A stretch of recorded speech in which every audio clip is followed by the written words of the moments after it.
Welcome to the Megacast. I'm Tyler Keefe, alongside Calvin Brown, our studio producer and board operator, in our studios in West Bloomfield Township, where we broadcast live from 10 a.m. to 12 noon, Monday through Friday on the Megacast. You can view us on a number of different places. Of course, Civic Center TV on Comcast Channel 15 and AT&T Channel 99, our flagship station.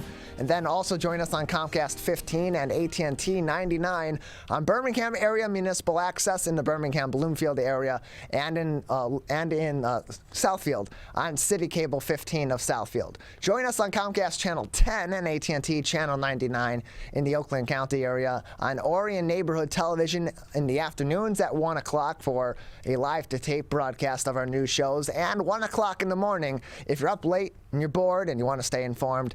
There you go. Or you're up late and you're excited and you want to be even more energized. View our show. You can also view us in Waterford on the Media Network of Waterford. That is also on Comcast Channel 10 and AT&T Channel 99. We're, of course, on the radio, our flagship station, 89.3 Lakes FM, live streaming online on lakesfm.com, and 88.1 WBFH, the Biff, and on the Biff radio app. Those are both a service of the Bloomfield Hills School District. Find us online on our Facebook pages, facebook.com/CivicCenterTV15 and facebook.com/LakesFM. While you're over there, go ahead and give us a like so you can stay up to date on everything that we're doing, including updates on municipal news here in the greater West Bloomfield area, including election results from Tuesday's elections, sometimes municipal meetings, as we had last evening with our double meeting between West Bloomfield and Keego Harbor, both at the same time. Some of those will be broadcast or simulcast on our Facebook page as well, and you can stay up to date with everything going on in Orchard Lake, Sylvan Lake, Keego Harbor, and West Bloomfield. Do the same thing and view our show as well on our website at CivicCenterTV.com. Just click on our Watch Live link. That's in two different places depending on where you're visiting our website. If you're visiting our website on your cell phone, it's going to be in the left margin of the screen. You'll click at the top left corner for a drop-down menu. That drop-down menu at the second from the bottom of that list will say Watch Live. You'll click on that. You'll click on the player. And there you go. You'll be able to watch us live from 10 a.m. to 12 noon and all of our other regular programming, including those municipal meetings, as they broadcast live and replay the following day at 1 o'clock on our website at CivicCenterTV.com. And then on your web browser, it's going to be right there at the top of the page. You'll click on Watch Live, and there you'll go. You'll be able to watch us live right there from on your homepage anywhere in the world on CivicCenterTV.com. And then you can also view us online each and every day on My Michigan TV or My. And yes, we are live there once again today on My. You can visit for more information. Their website, MyMyTV.com. Let me spell that out for you. MYMI.TV.com. It's My Michigan TV, Michigan's streaming network for Michiganders by Michiganders, all about the Great Lakes State. You can also go to their website at MyMyTV.com to find out more about all the other places you can download the MyTV app on your smart TV and on your smartphone, so you can take My on the road with you wherever you go in Michigan and outside of Michigan as well. Then go to our website, CivicCenterTV.com/Megacast, to learn more about all of our partnering television, radio, and other media outlets. I know I go through all of them at the beginning of the show, but even if you've been tuning in every day and gradually taking notes on where all these TV stations, radio stations, web outlets are, maybe you got them wrong, maybe you haven't been able to follow along, or maybe you just want a place where you got all that information. You don't need to be taking notes every day, and you can just tune in and listen like everybody else watching a TV show or listening to a radio show. Do that by going to our website, CivicCenterTV.com/Megacast, where you'll find links to each and every one of our partnering TV and radio stations and web outlets, and be able to access all of our full shows and individual interviews on demand. Again, CivicCenterTV.com/Megacast.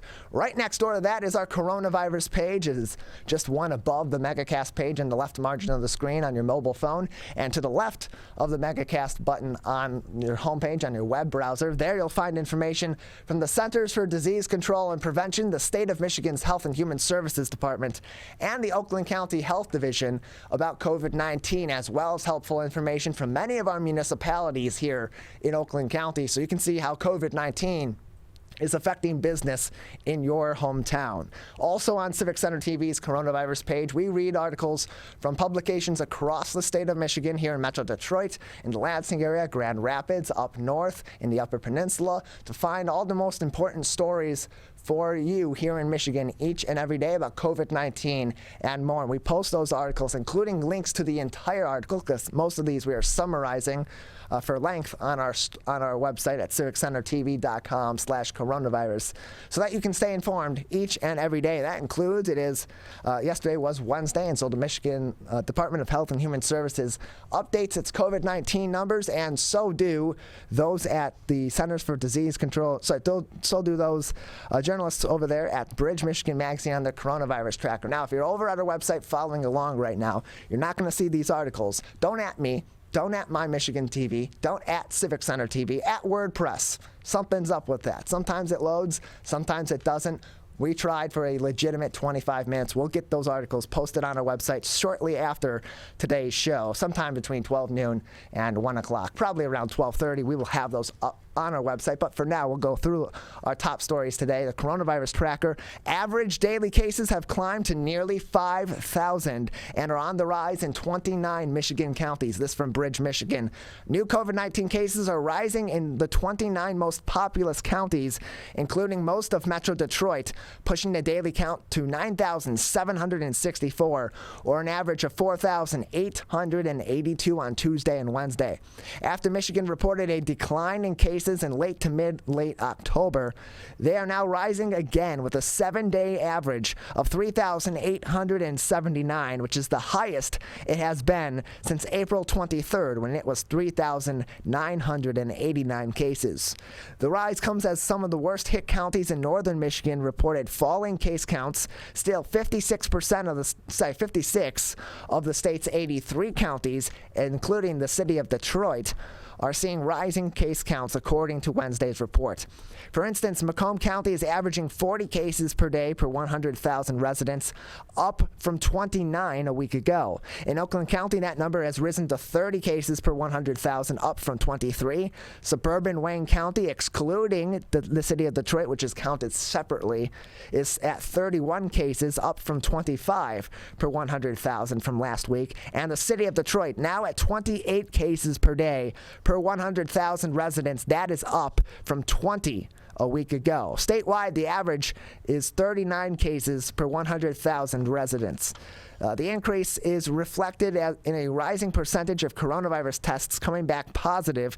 The rate over the past 2 days was 14.1%, well above the 11.6% for the previous 3-day period, and pushing the 7-day rate to 12.7%, which is the highest it has been during the current wave of cases. The increase in cases has led to more deaths, with the state reporting a net of 137 COVID deaths on Wednesday, including 75 from a review of medical and health records. State and local officials routinely review deaths, and Wednesday's report included 117 from October and 32 from November. 12 previous deaths caused by COVID-19 are no longer considered to be COVID-19 related. The number of patients hospitalized for COVID rose slightly to 2,313, up by just 8 from Monday, where it was at 2,305. That full article from Bridge Michigan Magazine will be posted on our website at civiccentertv.com/coronavirus later on today. You'll be able to click on the link, either the picture we have next to the article or the headline itself. That will take you to Bridge's website, so you can read the full article itself, and same thing with all of our articles here. When you click on that article, it'll take you to that website, so that they get the views that they need, they get the click-throughs that they need, and so that you can go there and, for more great journalism in our local area, can subscribe to these publications as well. Our dear friends here all across the state of Michigan, who are keeping you informed on the front lines and helping us keep you informed as well. Also, making headlines today. COVID-19 vaccines for 5 to 11-year-olds are available now. This is how you will be able to find an appointment. This article from the Detroit Free Press. You might need a little patience if you are looking to schedule an appointment for COVID-19 vaccines for your 5 to 11-year-old. Even though the U.S. Centers for Disease Control and Prevention cleared the way on Tuesday for the lower 10 microgram dose of the vaccine for kids 5 to 11, many local health departments, hospitals, pharmacies, and pediatricians' offices are still working to set up clinics and appointment schedules. That is also true for the federal government. Jeff Zients, the White House COVID-19 response coordinator, said it won't be until Friday when people will be able to go to the federal vaccine finder website, vaccines.gov, and search for the lower pediatric doses for children in the age group 5 to 11. Quote, you need to get the vaccines to the sites. The sites have to be ready and up and running, and that's happening as we speak, Zients said on Wednesday. He continued, more and more sites are coming online. We'll have a threshold of a number of sites online by Friday, and that's when vaccines.gov will be live, and vaccines.gov will continue to add more and more locations, 20,000 locations and more, across the coming days, and closed quote. He said parents have, quote unquote, anxiously awaited this day. Zients continued on saying, quote, it's a very important day. We share parents' relief and enthusiasm to get their kids vaccinated, and closed quote. For now, the search options on vaccines.gov are only for people ages 12 and up. Zients said some pediatricians and family doctors are already starting to schedule appointments, and more will come across the coming days. CVS and Walgreens have appointments available online as well, and more pharmacies will have appointments available on their websites very soon. Quote, please be patient with us and other vaccine providers, said Washtenaw County Health Officer Jimena Lovelock. Lovelock continued on saying more and more opportunities for these vaccinations are coming as we and others finalize plans and announce dates, and closed quote.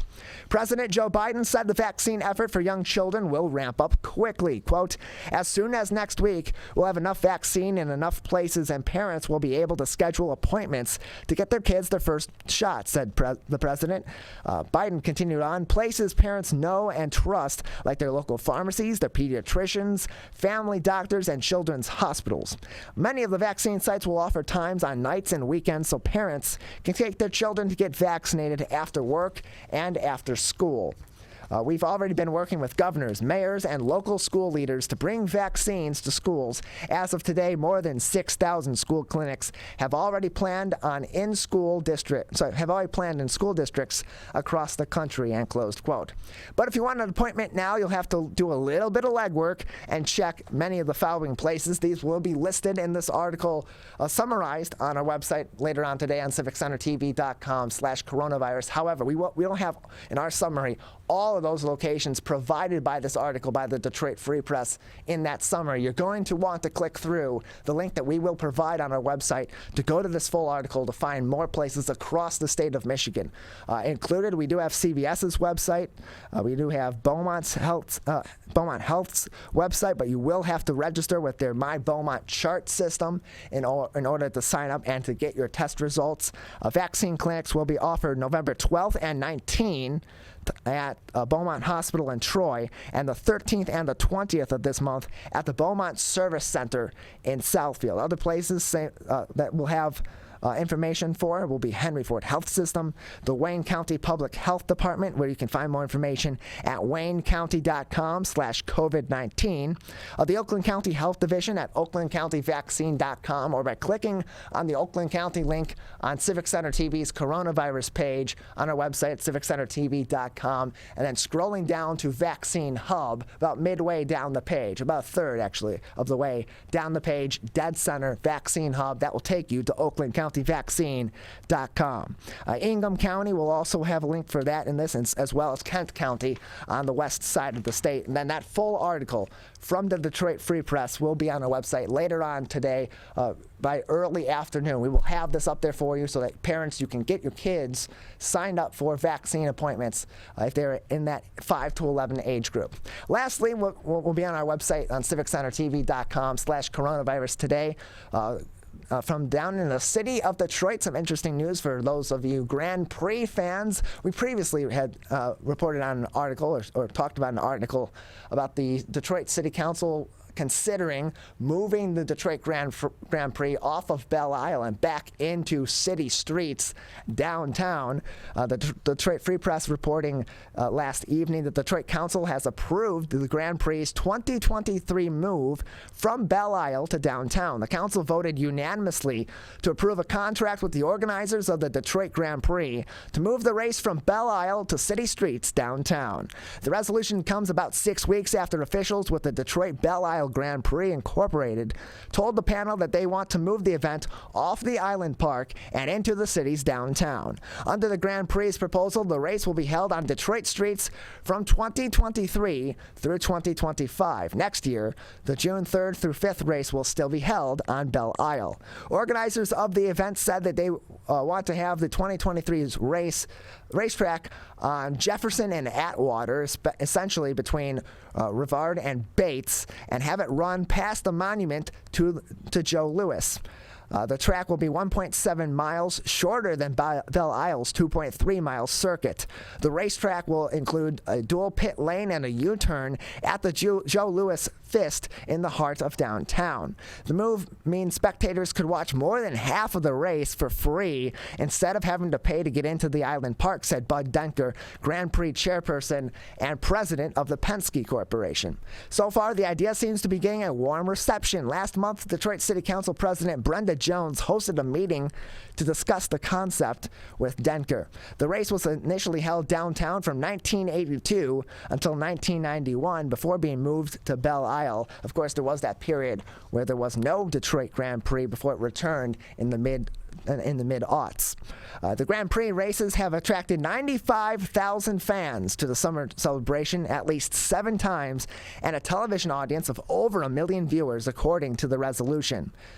The council members did not have any input before or after voting. However, Irvin Corley Jr., the city's executive policy manager, pointed out to the council that they were waiting for an updated economic benefit study from the University of Michigan on the impact of the race relocation. Corley said U of M's initial report indicated there would be a 20% increase in economic benefit moving the race downtown.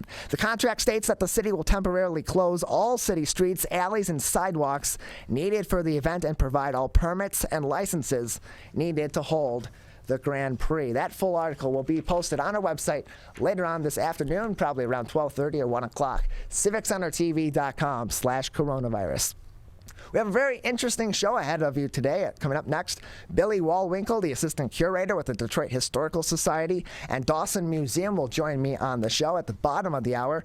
Mark Geib, the Administrator of Transportation Systems Management Operations Division at M.D.O.T, will join me to talk about, as we reported yesterday, the snowplow and salt truck driver shortage and how M.D.O.T is addressing that before this upcoming winter. At 11 o'clock, we will be joined by Dale Feldposh of the Birmingham Village Players and Leon Judd of NAMI of Metro Detroit. 11:20, Senator Rosemary Bayer from Michigan's 12th District will join me on the show. And then we will cap off the show today at 11:40 when we will be joined by Jeffrey Miles, the Senior Director of Early Childhood at the United Way for Southeastern Michigan. That's all coming up next. You're watching and listening to the Megacast. You see certain things get reincarnated in your children. My daughter is very much inspired by my wife's artistic pursuits. So my daughter started making necklaces. She makes what we call affirmation fashion. I tell her every day that your black is beautiful. Your black is beautiful. Your black is beautiful. And if there's anything better than being beautiful, it's being smart. And if there's anything better than being smart, it's being kind. And reaffirming that every day is our method of making sure her chin never drops. My dad wasn't around, and I remember riding a bike and falling off and cutting myself, and me never just wanting to get back on it. People ask, how your children learn how to ride a bike, and you didn't. I didn't teach them. I just created an environment where they taught themselves, and all I had to do was be there.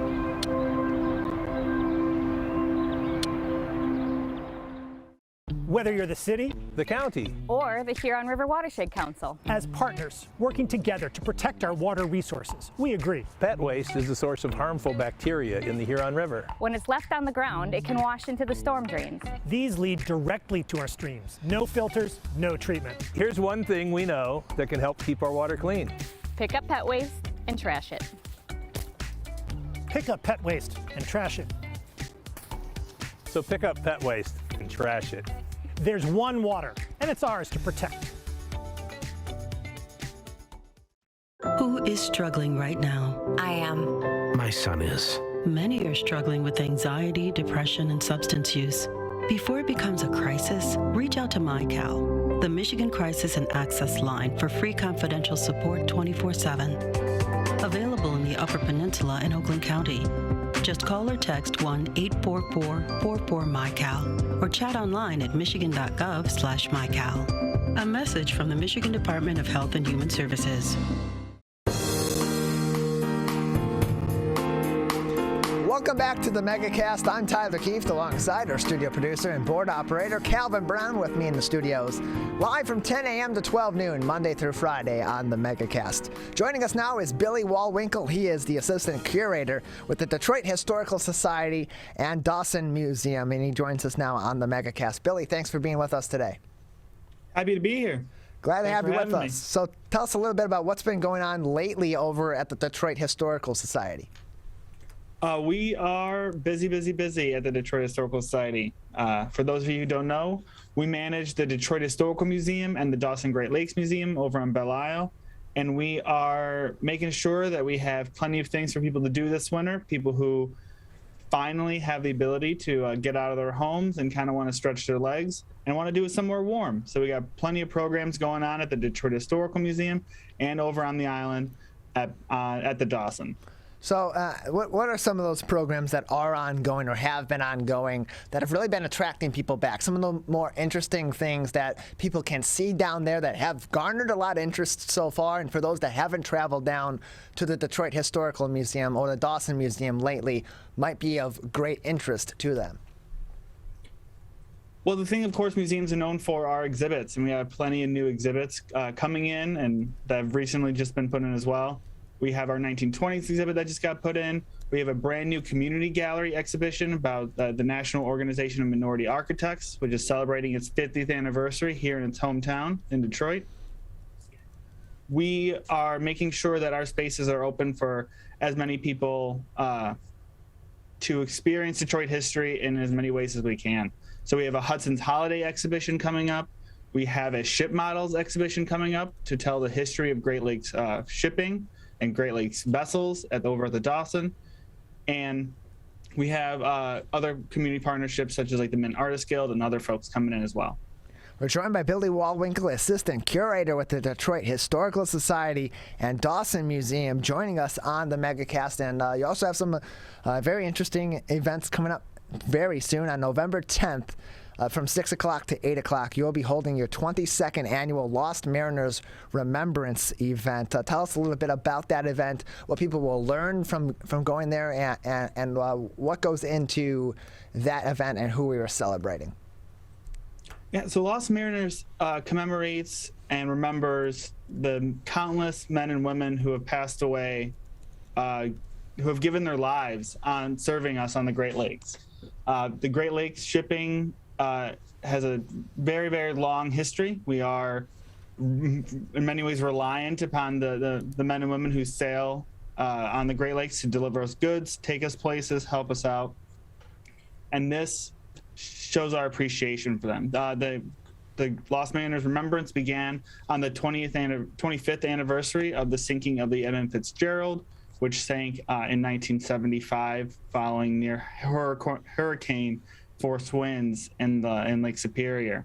And what this does, it takes a moment to sit back, to commemorate those people. And it's really a unique experience because there are other commemorations out there, but there's not one like ours. So we are an international event. We have sailors from both Canada and the United States. We have a flotilla of ships from the United States and Canada who participate, in our honor guard and our wreath laying ceremony. And we really try to demonstrate the international nature of the Great Lakes, because so many famous American shipwrecks are in Canadian waters and vice versa, because just how intimately tied we are. Yeah, Detroit and the entire state of Michigan, because of the Great Lakes, because of their connection ultimately down the line to the Atlantic Ocean, so many different shipping routes from all across the world, and especially through history. This has really been the state of Michigan an important point along the way for a lot of these shipments to get from point A to point Z from all over the world and all over the country as well. And with that being what it is, of course, that's why we have so many shipwrecks that have occurred there, and many of them having been unfortunately deadly. And so celebrating those mariners that who did give their lives to continue to push our economy forward, and especially from motoring that from out of the state of Michigan or through the state of Michigan, an important thing to do. And so you also will have, as you mentioned, that this event began on the 25th anniversary of the sinking of the Edmund Fitzgerald. You will have a special event station for the Edmund Fitzgerald, not on the day of the Remembrance event, but 3 days later, November 13th, 11 o'clock until 3:30. Tell us about that special event station and what people can learn about the Edmund Fitzgerald or see from the wreck of the Edmund Fitzgerald that they may not have been able to interact with or learn about before in other places. Yeah, if you can't make it all the way up to Whitefish Point to see the rest of the artifacts from the wreck, you can come to the Dossin Great Lakes Museum. We have the anchor from the Edmund Fitzgerald, which plays a large role in our Lost Mariners Remembrance ceremony. But also, we are having another event with the Livonia Amateur Radio Club. They will be doing a special ham radio session on November 13th. And their goal is to set up their equipment at the Dossin and to broadcast the story of the Edmund Fitzgerald to other amateur radio operators, because radio played such a major role in the events that led to the sinking of the Fitzgerald. And it was really a lifeline for them. So we want to share the story of the Edmund Fitzgerald through their last line of communication, the thing that was keeping them going for as long as they could. And that is on November 13th. It's a Saturday, so hopefully you can make it out. And it's from 11 a.m. to 3:30. You can come to the Dossin, you can check out the work that they're doing, and it's really interesting. And for Lost Mariners this year, we celebrate different sailors every single year. So we don't just do the same ships, or we don't just focus on the Edmund Fitzgerald, because there's so many people who have lost their lives, who have given their lives. And this year we're focusing on 1871, which is not typically what we do for the ceremony, because we usually pick a few ships here and there. But 1871 is known by maritime historians as the year of the 1,000 disasters.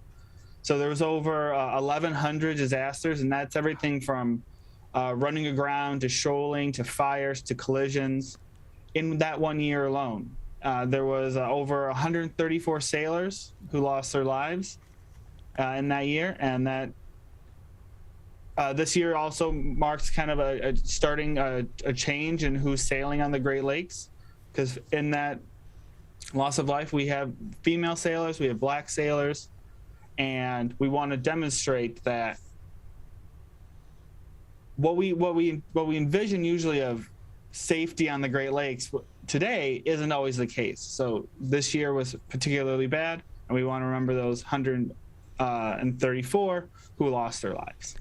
Yeah, it's another year that with all those disasters of different various kinds, and being that it was so long ago and very early on in the shipping and maritime history of the state of Michigan, also really gives an important look into the development of those safety protocols that are followed today and have been throughout history in the state of Michigan, and also in some ways inform the general safety rules on the water that we operate now for people in recreational boating and those that are on the waters, and including our many boardwalks across the state of Michigan and lighthouse boardwalks as well. We're joined by Billy Wall-Winkle. He's the Assistant Curator with the Detroit Historical Society and Dossin Museum to learn more about all of their upcoming events and ongoing exhibits, including their upcoming Lost Mariners Remembrance event on November 10th from 6 to 8 p.m.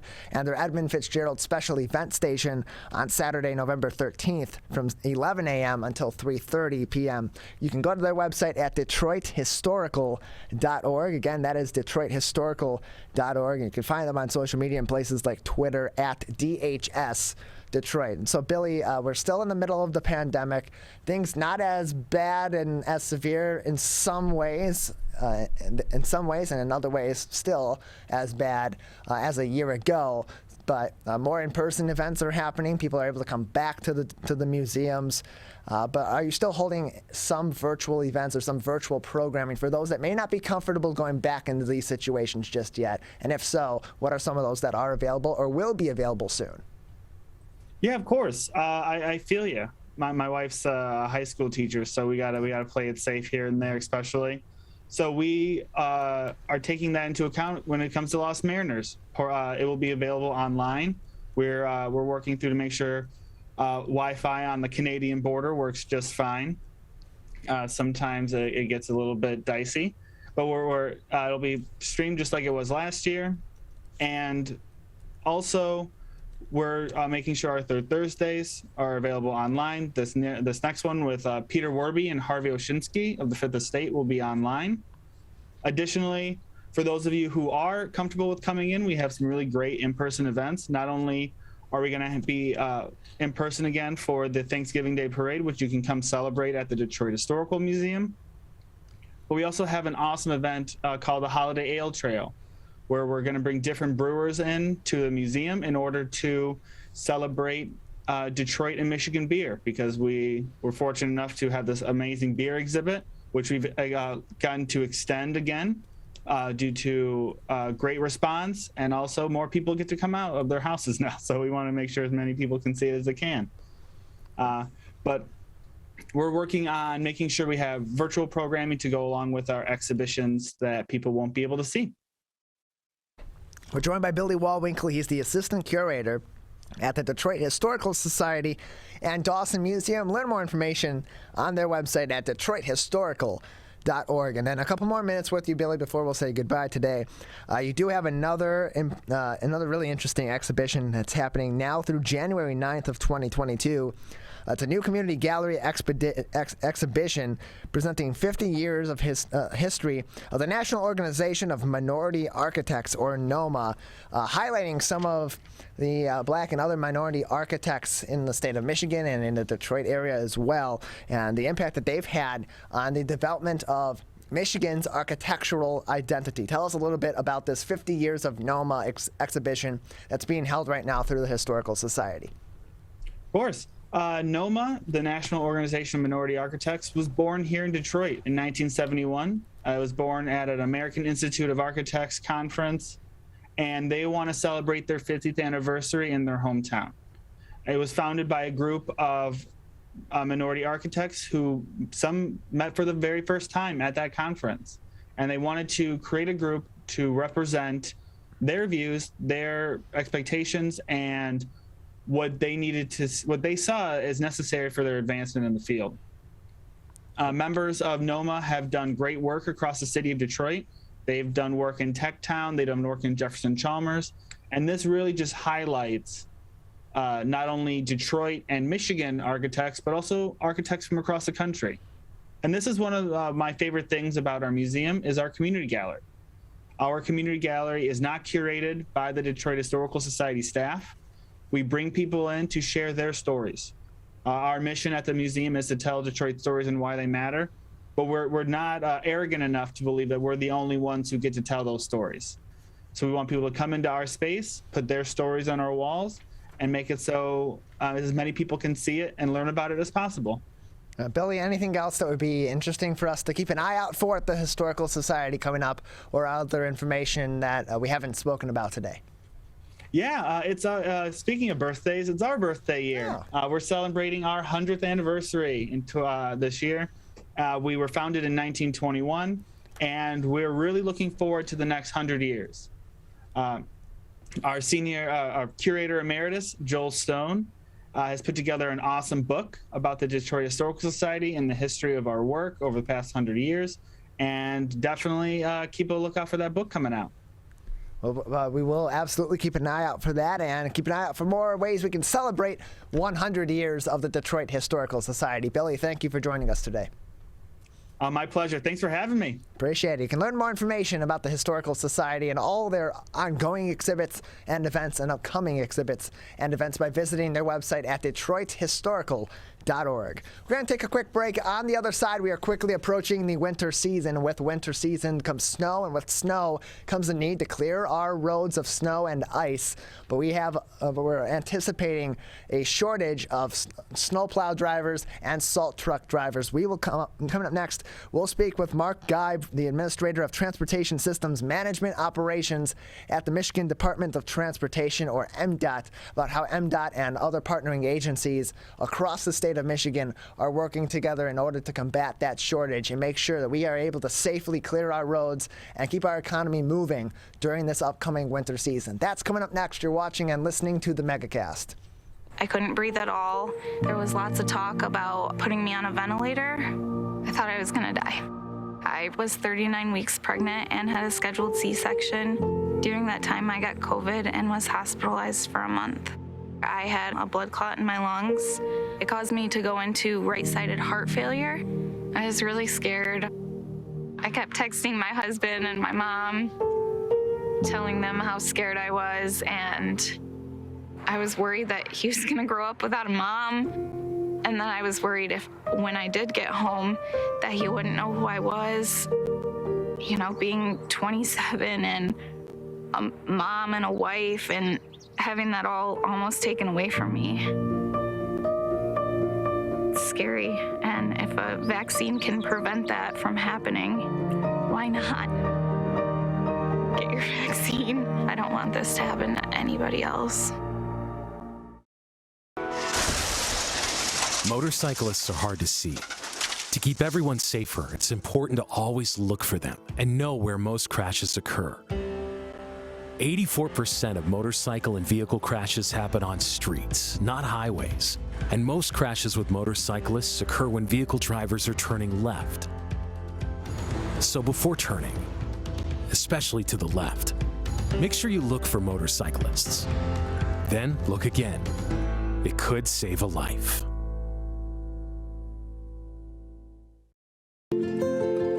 To Sophia and Gabriel. Even though these old knees can't follow on your adventure to the forest today, these flowers represent my love. These stitches and threads join us together. And wherever you see a flower, a bird, a beautiful tree, know that my love is with you. Make the forest part of your story at a park near you. Find one at discovertheforest.org. Can I ask you a question? Why did you get your kids vaccinated? It was hard for them to social distance, to be isolated from their friends.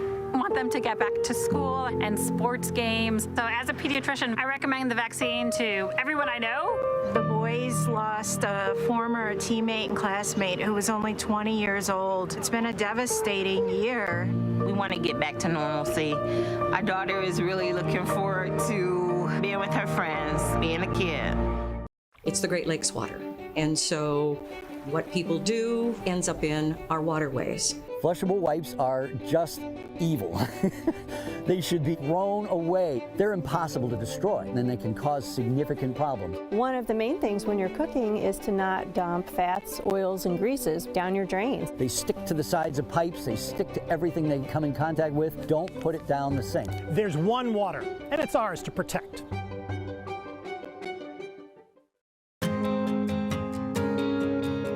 When times get dark,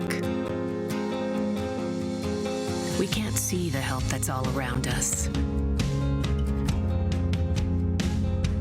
When you don't know where to turn, let 211 be your guiding light.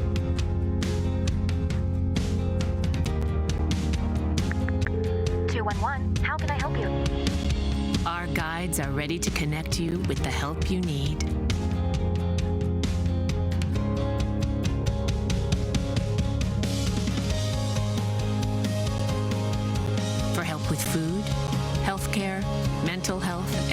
resources.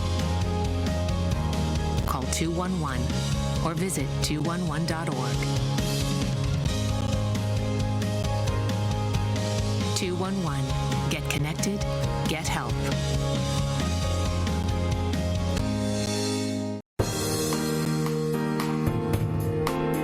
Welcome back to the Megacast. I'm Tyler Keefe in our studios in West Bloomfield Township, but we're broadcasting live all across the state of Michigan on a number of different television, radio, and other media outlets. Find out where all of those places are, where you can tune in live in your local area by going to our website at civiccentertv.com and clicking on our Megacast link there. You'll also be able to find each and every one of our interviews and our full episodes on demand, so if you can't join us for the entire 2-hour live show, Monday through Friday from 10 to noon, you can join us online anytime, civiccentertv.com/Megacast.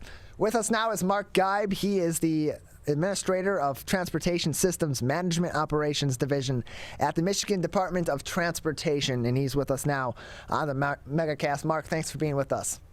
Oh, you're very welcome. Appreciate it. So we're approaching the winter season. With the winter coming up, it's a big time of the year for all of our local road commissions and local departments of transportation, including the State Department of Transportation at M.D.O.T.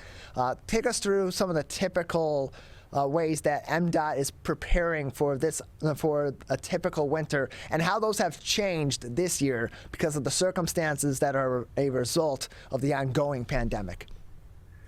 Sure. Yeah. So, I mean, our typical preparation is that we get all our equipment ready to go. We get it cleaned up, make sure it's operational. We do inspections on everything. We complete training for employees that need additional training. But the bigger factor and the thing that's changed a little bit this year is that we hire about 30% of the workforce in each of our garages as temporary employees. They work basically coming on anywhere from the November to December time frame, and then they work, till winter's over with. And so we have to hire those people. We'll find them, hire them, train them, and then we're ready for winter. And this year we are struggling some with finding people to be able to do this work. We're joined by Mark Geib. He's the Administrator of Transportation Systems Management Operations Division at the Michigan Department of Transportation, or M.D.O.T. And so, Mark, where did this shortage originate? Because of course there's many people that had to leave their jobs during the pandemic for a number of different reasons. Other industries and other public entities as well had to cut costs and release some of their employees or furlough some of their employees as well. So there's a number of factors that have gone into the reductions in our workforce. How did that happen at M.D.O.T. and what ultimately has led to, as these jobs are coming back, having this shortage, do you believe? Yeah, well, and it's going to be what I believe and what I guess I have to speculate a little bit on, but I know you've probably heard out there in industry that there's a shortage of people like truck drivers, for instance, and construction workers and stuff like that. And that's where a lot of the pool of our employees come from, especially the ones we hire for the winter. They, come from the farming industry, from trucking industry, from the construction industry. Now, that is one of our hopes, though, that construction, especially on the roads and bridges, and even in other industries, does slow down significantly or stop going into the winter. And so that is where we get some of our people. So we are hoping that more people will become available as the construction contractors are shutting down and stuff like that. But I think it's just, it's tied a little bit into a lot of what's happened with COVID, and it's changed people's perspectives, I think, a little bit too. But to know exactly why, that's a tough thing. All we know is we're putting the advertisements out there, and we're not getting as many as we used to get. So what exactly is needed? What are the most critical positions that are needed for M.D.O.T. and for other agencies in places all across the state to be able to fulfill the needs for this upcoming winter season, for a typical winter season? And if those are not able to be fulfilled through these current job openings, how does M.D.O.T. adjust to that? Well, I mean, the most critical position for us is people that have commercial driver's licenses or CDLs, people that are have experience, in operating farm equipment, operating construction equipment, driving over-the-road trucks, stuff like that. That's the main pool of people that we're looking for. If we were to come up short in the end, you know, we do work with a lot of the county road commissions. We do have a lot of garages ourselves spread out statewide.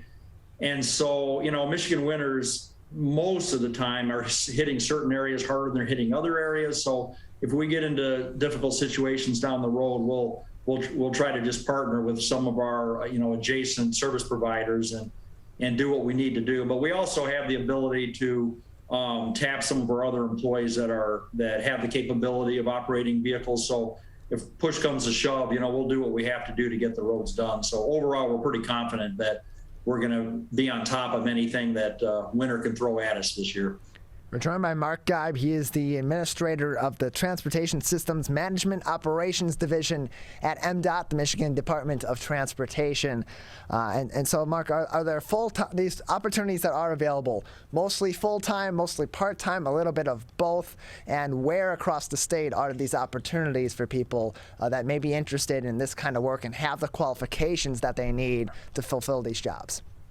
Yeah, well, the positions are both full-time and temporary. Typically, they're only temporary, but we just recently have been okay to get quite a few extra full-time positions. And part of the reasoning for that was because, you know, we've been staffed at, you know, anywhere from 60% full-time to 40% part-time, up to maybe, you know, 70% full-time to 30% part-time. And if you have too many, you know, part-time people coming in, they're not quite as seasoned, and so there's a greater training component. And we wanted to get more stability to where we could be in the neighborhood of about 80% full-time. So people are going to start seeing more full-time positions posted on, you know, job openings that are posted on the NeoGov site. And but there's also the temporary positions too, because some people only are interested in temporary. That's what they prefer to do because they like their spring, summer, and fall jobs. So we're going to take whoever we can get. You asked where the openings are. I know we have a pretty heavy demand right now in Southwest Michigan, but there's demand pretty much all over the state. And I'm pretty certain that the county road commissions also are looking for people too, from what they've told me. So Mark, and being that there is this shortage, and the M.D.O.T and other local agencies as well are doing their best to try to adjust for these current circumstances and still provide peak services and at least the bare minimum necessary and safe circumstances for drivers and for economic growth during the winter season.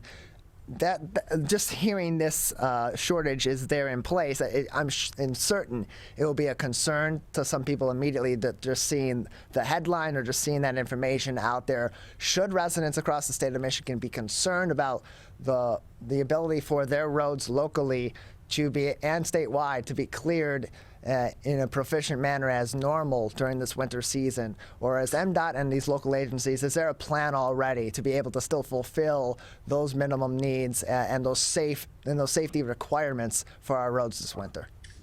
No, I don't think people need to be concerned. I mean, one way or the other, we're going to get it done. Us and all of the partners we work with, all the road commissions are very professional. We do a lot to prepare. We do a lot to train. We do a lot to keep our equipment in good condition and to even, you know, look into various innovations to how we can, you know, keep the roads clear of snow and ice, you know, as well as possible during the winter. So, you know, the biggest message really that I give people is when winter comes, a lot of people aren't used to the snow and potential ice being on the road in some areas. And I tell people, please give the plows room to operate. Don't tailgate plows, and drive safely. You know, slow down. If you're uncertain of conditions, don't just assume that everything is going to be in perfect condition. You know, slow down, drive to conditions, and that way it's safer for everybody. Because in the end, that's our top priority, is making these roads as safe as possible for the traveling public. And I know all the county road commissions are exactly the same way. That's their number one concern. We're joined by Mark Geib. He is the Administrator of Transportation Systems Management Operations Division at M.D.O.T, joining us on the Megacast. And Mark, these jobs that are available for snowplow drivers, for salt truck drivers across the state of Michigan, a lot of people that are looking to re-enter the job market, they're looking in many cases to the private sector for competitive wages, but there are still very competitive wages as well in the public sector with organizations like M.D.O.T. What are some of the wage availabilities for these jobs, additional benefits that may be available to people that are looking to enter this line of work or have those qualifications and can not only help their community but have a really solid job this winter and going forward at the same time?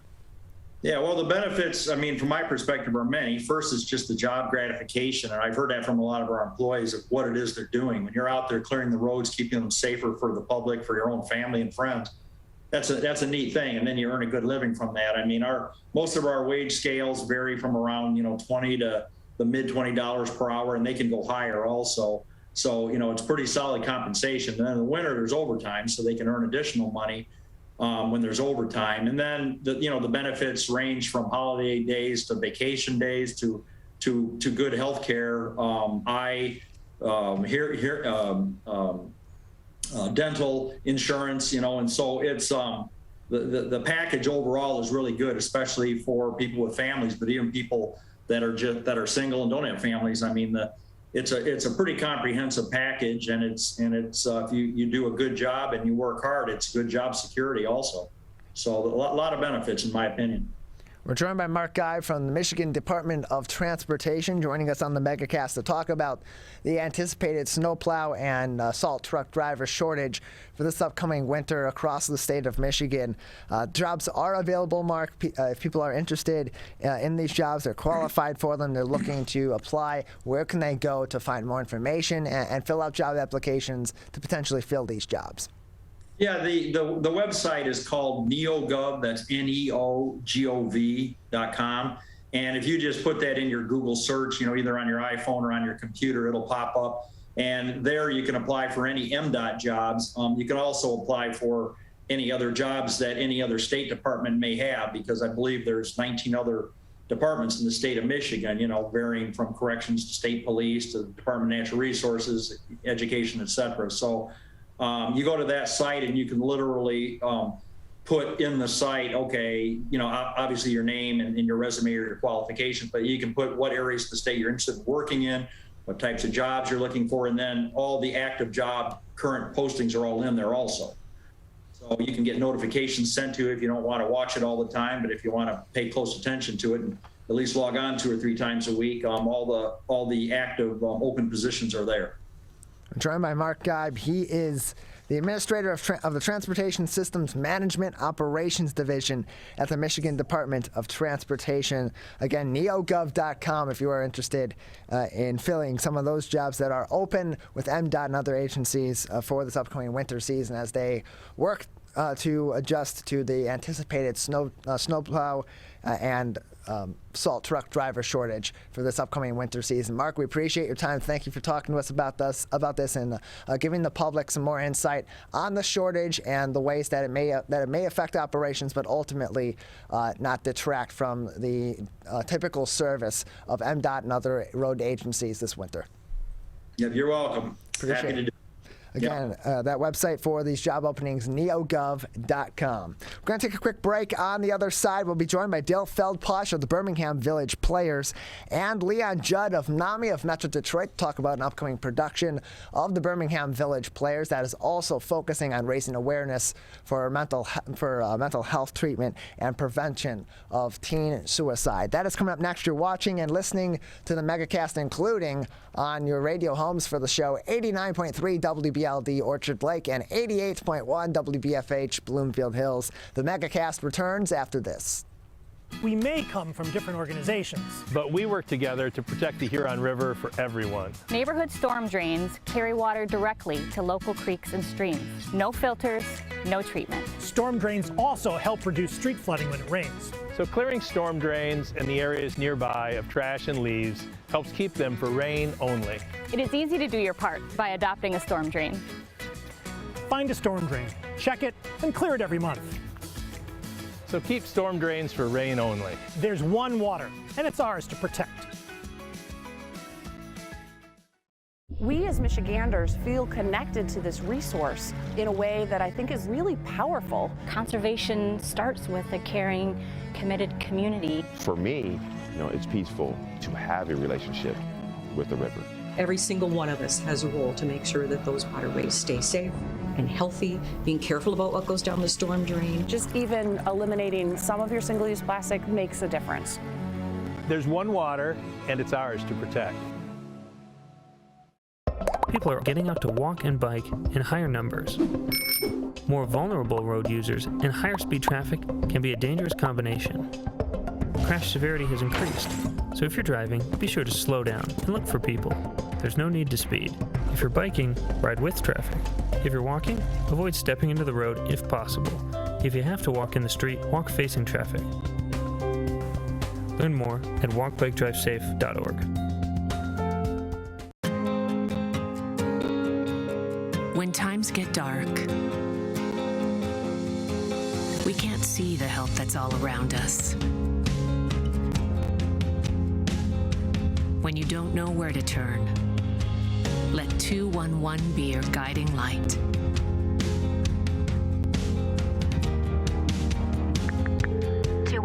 How can I help you? Our guides are ready to connect you with the help you need.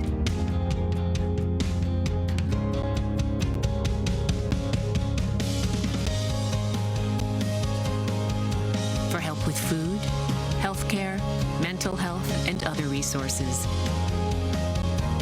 call 211 or visit 211.org. 211. Get connected, get help.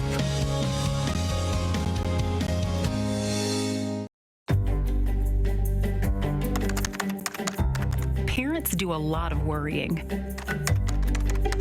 Get your kids caught up on childhood vaccines to protect them from these 14 preventable diseases, and you'll have 14 fewer things to worry about. Vaccines are safe and effective and save lives. So let's get caught up on vaccines and worry about something else. Get the facts at ivaccinate.org. We may come from different organizations, But we work together to protect the Huron River for everyone. Most of the pollution that goes into our rivers is carried by rainwater that flows off of roads, parking lots, and rooftops. the leaves and bark of a single tree can retain a surprising amount of rainwater. Depending on its size and species, it could be 100 gallons or more. It is estimated that an urban forest can reduce annual runoff by up to 7%. Here's one thing that we know can help keep our water clean. Plant a tree. Plant a tree. Plant a tree. There's one water, and it's ours to protect.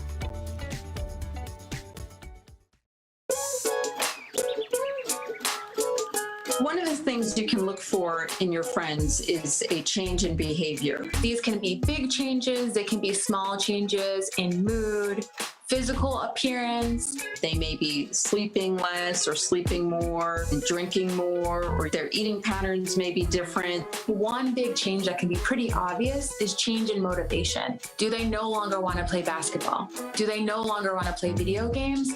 Now that we're spending more time online and in virtual settings, it's really important to pay attention to the language that your friend is using and the words they're using to communicate. So when we text our friends, are they taking longer amounts of time to respond? Are they not responding at all? You don't have to be an expert to try to recognize these signs. The second that you feel it in your gut and that you're concerned, that's the second to have the conversation and open the door to what might be going on. Whatever gets you talking.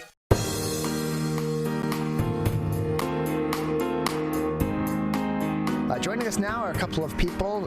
Dale Feldpaw, she is the director of The Lifespan of a Fact, a play that is going to premiere November 5th at the Birmingham Village Players, and Leon Judd, who is the president of the National Alliance on Mental Illness of Metro Detroit.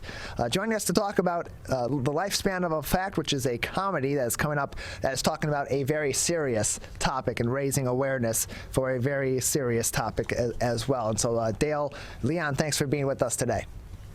Thank you. Appreciate it. So let's start with you, Dale. Tell us a little bit about this play and why the Birmingham Village Players decided to partner with NAMI of Metro Detroit in premiering this play and running this play beginning November 5th and running through November 21st.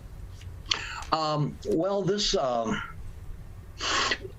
I found this a very interesting play when I first read it and heard about it. And when I pitched it to the Village Players Board, I said it was a comedy because there are a lot of laughs in it, and there are a lot of there's a lot of laughs in the conflict between the writer and the fact checker, but it does deal with a very serious issue, which is teen suicide, death by suicide. But it's kind of tangential.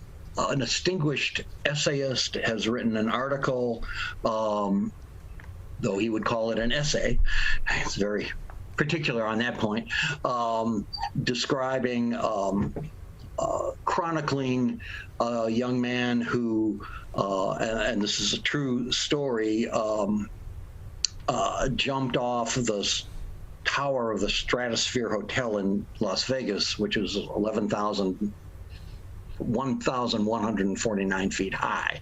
But the essay that he wrote talks about much more than, that's not the complete focus of it. It's a work that deals with Las Vegas and the whole culture of the time. While the death by suicide theme is present, it's not the overwhelming theme. The main story is, does a story have to be factual to be true? With the author believing that facts can be arranged and nudged and altered in the service of a greater truth, and the fact checker believing that no, it has to be exactly accurate as it happened. And that's the conflict in the play. And there's a third character of the editor of the magazine, which is going to publish, or is considering publishing, this piece. And she's kind of the referee between the author and the fact checker. We're joined by Dale Feldpaw. She is the director of The Lifespan of a Fact, which is going to be premiering November 5th at the Birmingham Village Players. They will have shows on Fridays and Saturdays, November 5th and 6th. Friday and Saturday, November 5th and 6th, the 12th and the 13th and the 19th and the 20th at 8 p.m. And then Sunday, November 7th, 14th, and 21st at 2 p.m. at the Birmingham Village Players Playhouse on Woodward in Birmingham. Tickets are $20 plus a $1 processing fee for each ticket order, and you can purchase those tickets online at birminghamvillageplayers.com. We're also joined by the president of the National Alliance on Mental Illness of Metro Detroit, Leon Judd, with us on the Megacast as well. And so, Leon, what drew NAMI of Metro Detroit to partner with the Birmingham Village Players in premiering this play and in launching this production in Birmingham? What ultimately led your organization to jump on with this and put your support behind this to raise that awareness? Well, thank you. Yeah, it is a critically important topic. And the play, I think, is going to help bring light to this. In October, it was National Suicide Awareness Month. So NAMI Metro was involved in a significant number of the American suicide prevention walks that went on. And what we know is, as a result of the pandemic and other things, there's been a significant increase in the number of suicides as well. So, when you look at numbers saying that, suicide is the second leading cause of death for ages 10 to 24 years old from those studies, and 90% of those also have an underlying mental health condition. anything that we can do in our community to raise awareness about this is critically important and will actually save lives.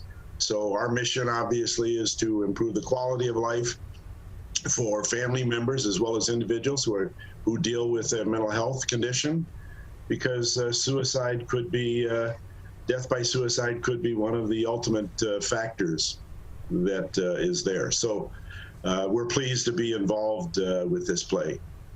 We're joined by Dale Feldposh, the director of the Lifespan of a Fact at the Birmingham Village Players, and Leon Judd, the president of NAMI of Metro Detroit. And so in this partnership, and this can be for either one of you or even both of you, Dale and Leon, with this partnership, what is being done?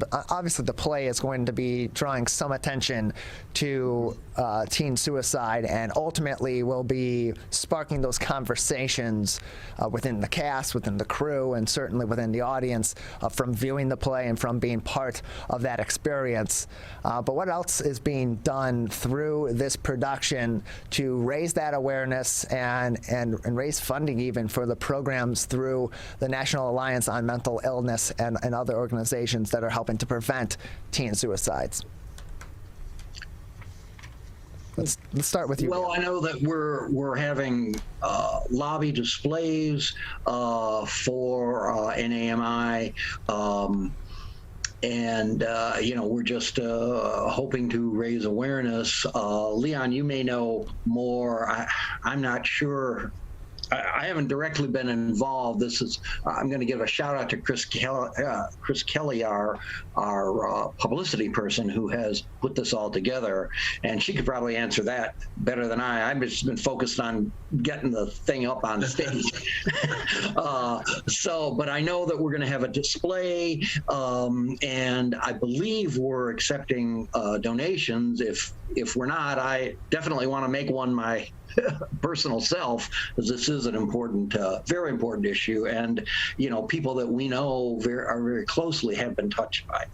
And, yeah, in dealing with Chris, we've supplied a couple of large display items that brings awareness to mental health and suicide, especially to young people. And there'll be more information that'll be available for people to pick up as well, because it is significant. I can't stress enough how much impact the pandemic has caused to so many people. I mean, our helpline, crisis helplines, have jumped 100%, over 100%. Just with people, this isolation is one of the biggest things that impacts somebody, especially with, anxiety and depression, and with many of those people, it can lead to attempts of suicide or suicide ideation.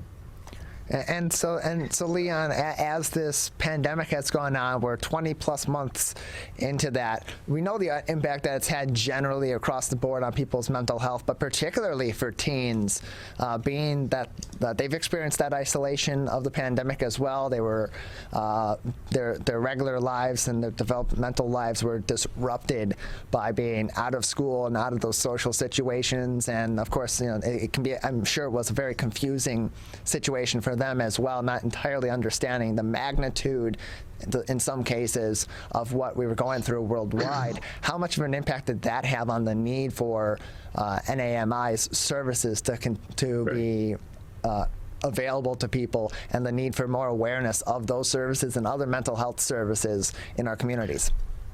Yeah, NAMI is an all-volunteer organization.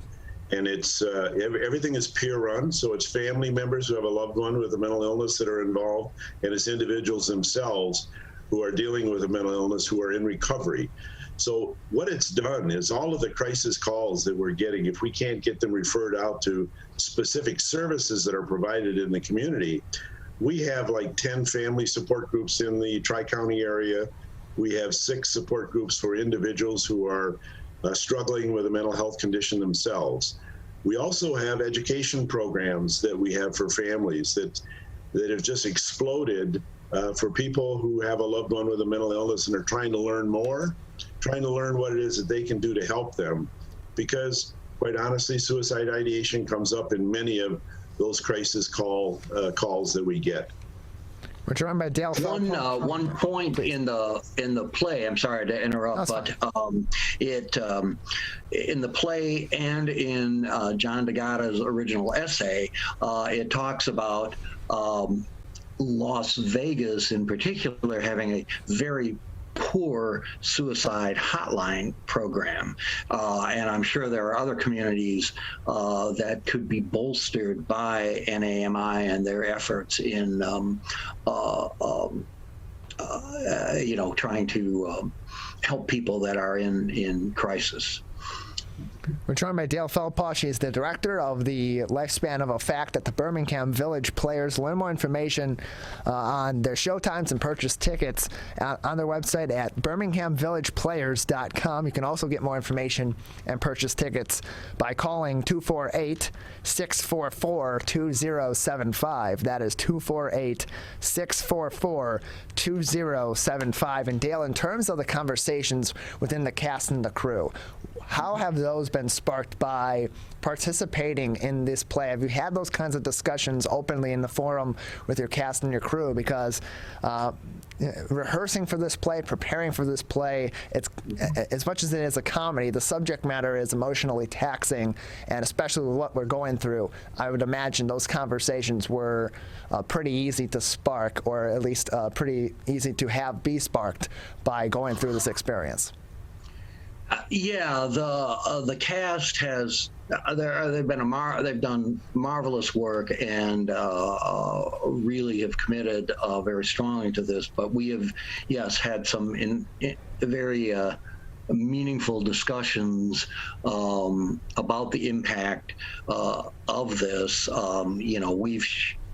My wife and I have shared. My wife is the assistant director for the show, Kathy, and we've shared some of our experiences, and they've shared some of theirs. One of the cast members is a doctor in his real life occupation, and he's had experiences, and we've all been very very cognizant of the deeper message in the show regarding the suicide issue, as well as the truth versus fiction kind of portion of it. So it's the play itself has a lot to unpack, and I think that audiences will have many things to discuss and think about and chew over, and that they'll be entertained by the performances and all the work that we put into it. And then Leon, just a few more minutes before we go, Leon Judd, the president of NAMI of Metro Detroit, is also with us on the Megacast today. Leon, what are some of those programs that are available for teens or for teens' families that may be dealing with a mental health crisis or may be having suicidal ideations? How can they, of course, get help preventatively from NAMI of Metro Detroit and try to intervene as early as possible in that crisis? Yeah, it's not only NAMI of Detroit or NAMI Oklahoma and Macomb counties. There's a lot of agencies that are out there that can help as well. They have some wonderful programs, but people have got to commit to doing this. There is a significant problem. It's called anosognosia. What it is a lack of insight for so many people that don't even have insight to the fact that they've got a mental health condition, so they let it go. Getting therapy and getting treatment is critical, especially in the early stages of getting early awareness. But also, we have these support groups that I talked about earlier for people who are struggling with a mental health condition themselves. You can get those at namimetro.org. All one word, NAMI, NAMI-METRO.org. And on that homepage, you'll see something that says support groups. You can click on that, and all of the support groups will be listed. Most of those are being run via Zoom because of the pandemic still. We typically meet in hospitals and churches where we have these support group meetings, but because of the pandemic, hospitals still are not allowing groups like ours in their conference rooms. So we're anxiously awaiting to get back in. So in the meantime, we do a lot on our helplines.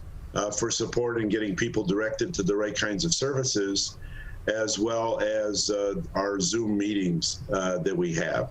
So those are things. Just understanding what the warning signs are for suicide can save a life, and people need to understand that, and they need to understand the suicide prevention hotline, which is 800-273-TALK, and getting that number out to people.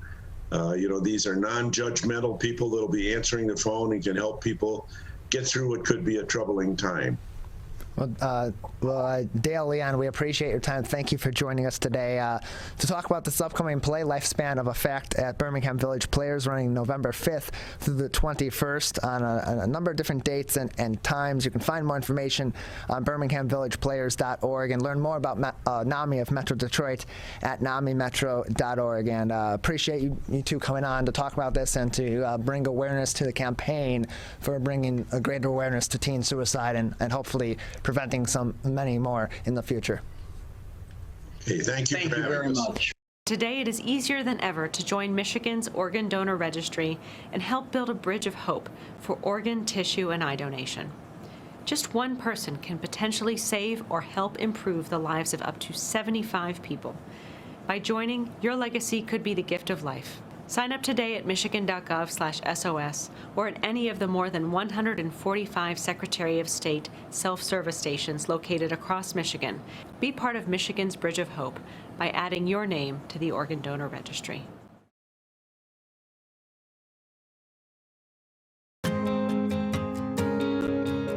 When times get dark, we can't see the help that's all around us. When you don't know where to turn, let 211 be your guiding light.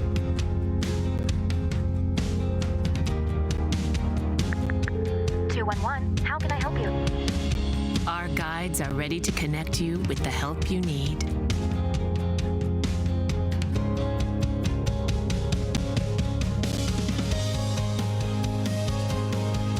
For help with food, healthcare, mental health, and other resources, call 211 or visit 211.org. 211. Get connected, get help.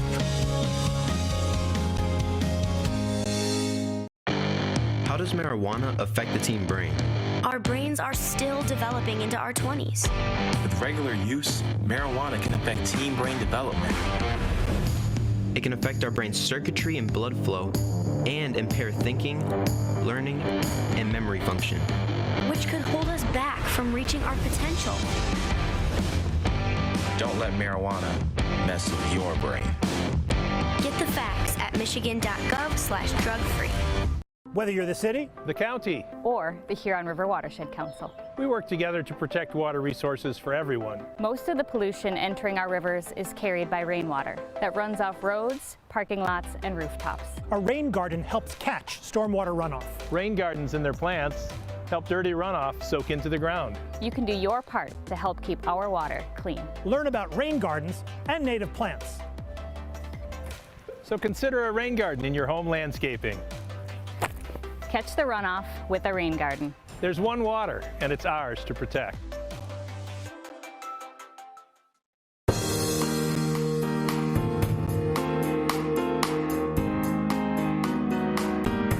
Welcome back to the Megacast. I'm Tyler Keefe in the studios of our stations here in West Bloomfield Civic Center TV and 89.3 Lakes FM, but we're broadcasting all throughout the state of Michigan on a number of different community television and radio stations in the Oakland County area and online all throughout the state as well on places like My Michigan TV. Learn more information about everywhere that we broadcast by visiting our website, civiccentertv.com, and clicking on our Megacast link. Joining us once again is Senator Rosemary Bayer. She is a state senator from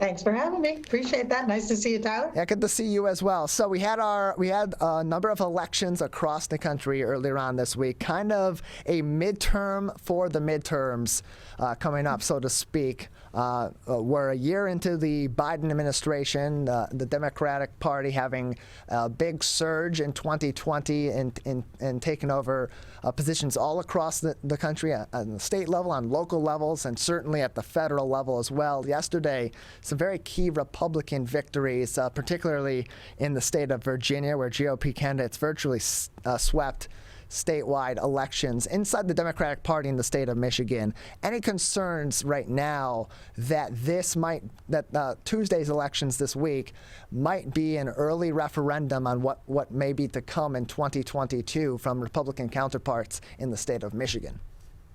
Nah, I don't think so. I mean, I think we're fired up and ready for next year and expecting a lot of people to pop out and help us out here. But, Virginia, there's never a re-election of a Democratic governor. It just doesn't happen there. So there's nothing new about that.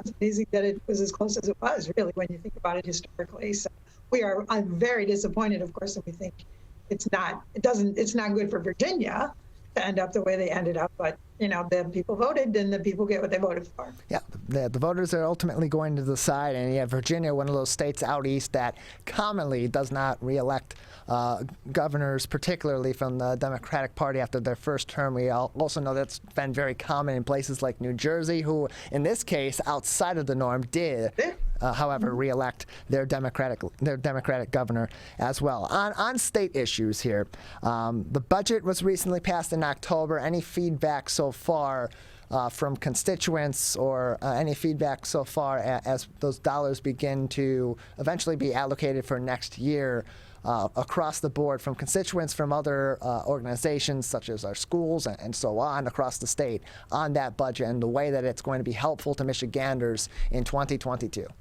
Yeah, that's good. Good to start with that. It's nice to have some good news. The budget is, it took us till the end, the last day again, to get the budget done. For the school budget was done earlier, and that was very exciting because we had this record-setting school budget in so many ways. And every school that I have talked to, and I talked to all over Oakland County, and the school administration, the parents, everybody is excited about the increases in funding this year.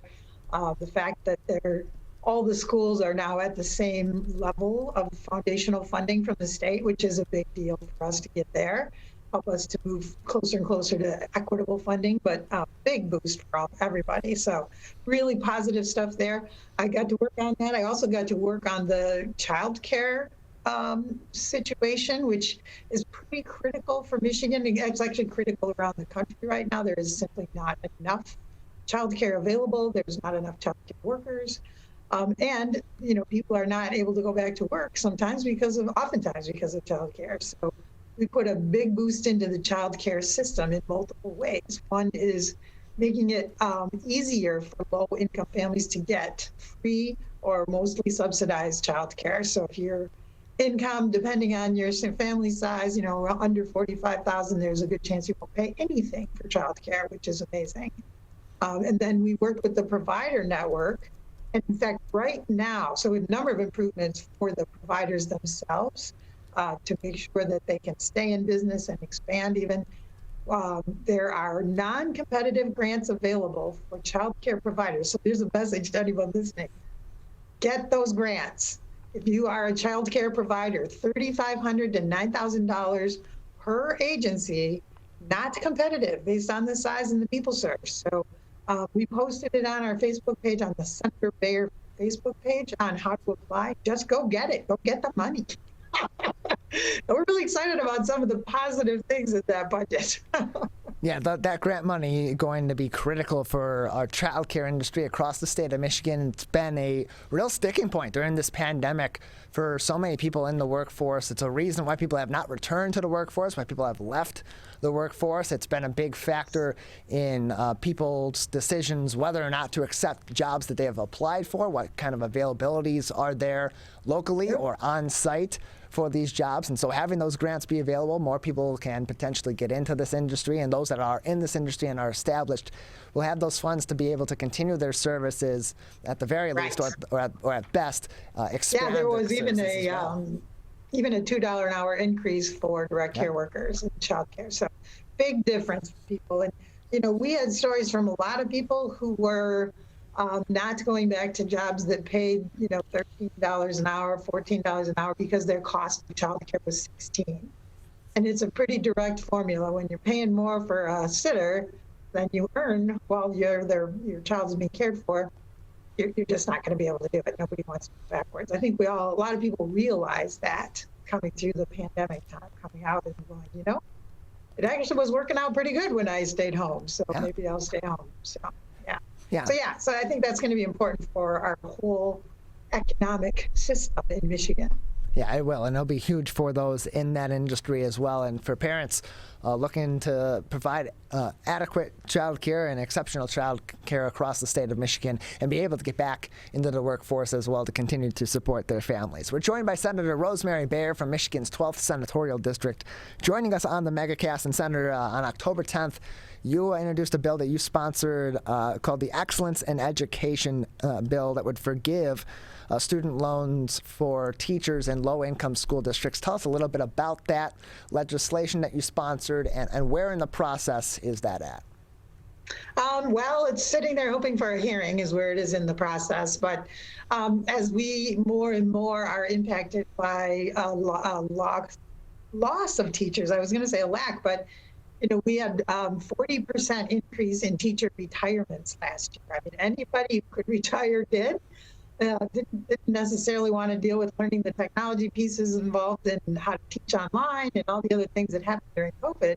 Many teachers retired, and so we are short. We actually had some schools around the state have to go all online this year simply because they didn't have enough teachers to sit in the classrooms. I mean, they literally couldn't staff the school. So it's a looming crisis. If you ask many schools, they'll tell you it's already a crisis. It cannot fill the spots. And we obviously don't want all substitutes, but even substitutes are hard to find right now. So this is a big incentive for teachers to come in. And it's any school. We actually expanded it to include other schools. If you will go to a school that is low income or in a rural environment, the very difficult areas to serve, to find teachers, you can get up to $20,000 repaid. Other schools, up to $10,000 repaid, and it's spread out over 10 years. So you're incented to stay, to come and be a part of this and get your loans paid off over 10 years. So I think it's a good motivator. We're going to be doing other things too to try to work with the universities and help rebuild the pipeline of new teachers and ways to get them to stay here in Michigan once they get their teaching degrees. All three of those avenues are important in this current battle to get and strengthen our teacher base. Yeah, the ability for our teachers to be able to pay off their student loans, pay off their other debts, while maintaining the stresses of their job, especially the added stresses of their job over the course of the pandemic, especially early on. One of the many reasons why we lost so many teachers, or other teachers took early retirement and went into other fields as well. And so having this incentive there would, of course, be extremely beneficial to a lot of these teachers and encourage new teachers and current teachers to explore job opportunities in lower income and rural school districts that really need those high quality teachers. Not to say that they don't have them already, but they need more of them to provide to even the playing field in some of these places that still have such great disparities in their educational quality because of funding purposes and other factors as well, as opposed to more affluent school districts. Yeah, and the shortage of workers is happening in teachers, as we talked about, with child care workers, as we talked about. It's also happening in lots of other industries. Mm-hmm. And so you're seeing it in the strikes that we're starting to hear about, or heated up negotiations between labor unions or employee groups and their employers. I had the opportunity to talk to folks out at Kellogg who are on strike right now in Battle Creek. There's there's a large hospital system in Lansing, the Sparrow system, where there is a negotiation that's been going on since summer, and it's primarily with the nursing and other skilled licensed caregivers or health caregivers. They are, and they're not striking for money. None of them are striking for money. They're striking because of conditions, because of too many hours of work. I had first-hand stories of people that have not had a day off for 170 days, or will work 2 shifts and then with a minute's notice get the word that they have to stay a 3rd shift just because there's not enough people. We're definitely got work to do on this, and we definitely have to learn how to take care of our employees so that they will stay. I mean, this is a good way to lose your people, is to kind of force them into labor that they just can't sustain. When you talk about nurses, you're talking about not just their health at risk, but the risk of the health of the patients that they're serving. And this is the big sticking point for them. They don't want to do that to their patients. It's not fair to the people in the hospital. So same thing with cereal. I mean, you think about it, people that are producing something we eat, we need them to be awake. We need them to do the right things and, protect themselves, but also protect our food supply there. So this is a really important time. And I feel like there's a little bit of a movement going on here that we need to start paying more attention to our workers, not just corporate profits. And so I'm excited about it in a way. I really feel for the people who are out there striking or trying to solve this problem. But I think that it bodes well, as we get through this. I think everything will come out better for the workers, and that's a really positive thing. So doing what we can to support that. Yeah, both companies and their employees have realized over the course of the pandemic just how important it is to have a quality staff there and a quality situation. And so on the one hand, many employers have made that realization and have continued to improve their working conditions and their relationships with their employees. And in the cases of those that haven't, their employees have responded and said, well, you know what you've learned during this pandemic, during this crisis. And if you haven't shown that you learned from it, we're going to make you learn from it. And so they're taking that action. We're joined by Senator Rosemary Bayer, Michigan's senator from the 12th District, joining us on the Megacast. I want to address a bill that was recently approved, a series of bills recently approved on Tuesday by the Republican majority in the Senate that would be curtailing or banning COVID-19 vaccine and mask rules. This passed without any support, of course, from Democrats in the Senate. Tell us a little bit about what you know about this pair of bills that were introduced, and kind of what is the aim of these 2 bills, because we have health orders in place. We know the efficacy of mask wearing and of vaccination in preventing severe COVID-19 cases. So it's kind of questionable where this comes from and what it ultimately does to help the people of Michigan. Yeah, unfortunately, it's very politically motivated. It does not help the health of the people of Michigan. It actually harms the people of Michigan by supporting the notion that you should not get a vaccination or you should not wear masks, that somehow that's the wrong choice, is actually leading people to risky behavior, right? Where rather than helping get through this pandemic and moving people forward in a healthy way, we're suggesting that they put themselves at risk and continue to spread the epidemic. I think President Biden was the one who used the term, we have an epidemic of the unvaccinated. I mean, we would have had this thing slammed by now if people would just get their vaccines. And so by suggesting that that's not a good idea, and even mandating that that you shouldn't do it, is dangerous. Actually, it's not even just a bad idea. It's dangerous for people's health. And people look at leaders. These are senators and representatives that they look at them as leaders and they listen to what they say. And so I feel like making these political moves like this, they're sort of churning this high-end right-wing loudmouth base. That is damaging the people of Michigan as a whole. And I'm really appalled by the whole thing. So as you can tell, I feel like they're being irresponsible at best, and actually worse than that, right? By putting people at risk like that. So. Yeah, justification for the passing of the bill in an article, in a recent article from one of our local papers. Senator Lana Tice from Brighton, a Republican, said that they ensure parents have the ability to make health decisions for their children. She was quoted by saying, "We introduced our bills regardless of the efficacy of masks and vaccines at combating COVID-19 because the parents are responsible for their children's health and well-being. Just because you disagree with another parent's decision, you have no right to make that decision for them." And closed quote. Well, and your the truth, response to that kind of take? That is an American thing, right? That's why we're having so much trouble getting this under control. But I actually think, yes, you should make your own decision if you choose not to participate in society, right? We have a civil society and various rules we follow, like stopping at red lights, right? Mm-hmm. If you choose not to do that, then you have to choose to not participate with other people in society. You should not be putting other people at risk by running the red light whenever you feel like it, nor by not being vaccinated or wearing masks while you're at school or somewhere where other people are threatened by your behavior. So sure, if you don't want to play by society's rules and the right thing to do to protect each other, then go home, stay there by yourself, and don't share your potential infection. Simple as that.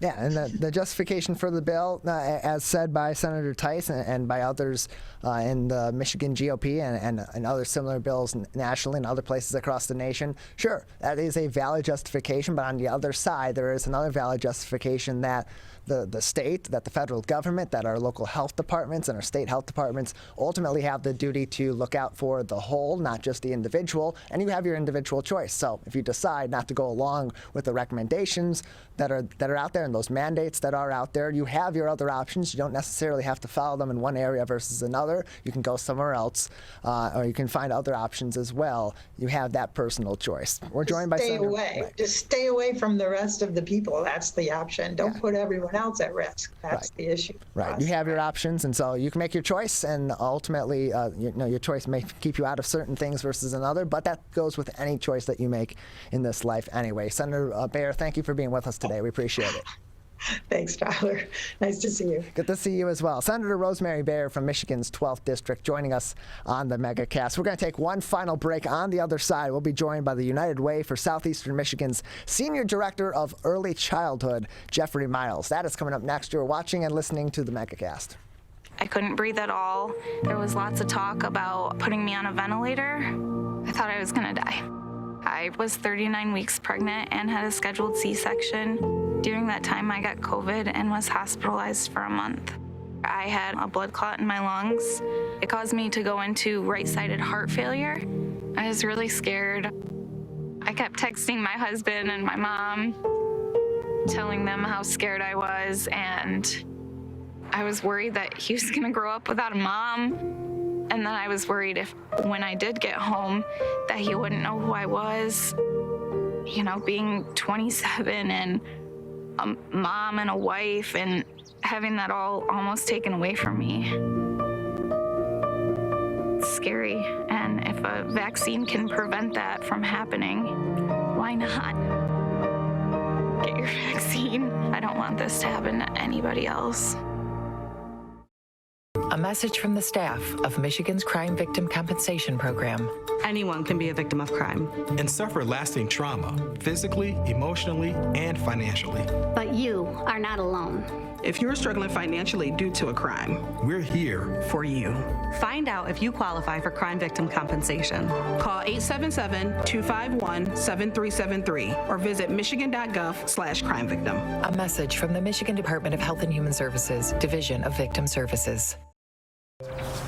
You see certain things get reincarnated in your children. My daughter is very much inspired by my wife's artistic pursuits. So my daughter started making necklaces. She makes what we call affirmation fashion. I tell her every day that your black is beautiful. Your black is beautiful. Your black is beautiful. And if there's anything better than being beautiful, it's being smart. And if there's anything better than being smart, it's being kind. And reaffirming that every day is our method of making sure her chin never drops. My dad wasn't around, and I remember riding a bike and falling off and cutting myself, and me never just wanting to get back on it. People ask, how your children learn how to ride a bike, and you didn't. I didn't teach them. I just created an environment where they taught themselves, and all I had to do was be there.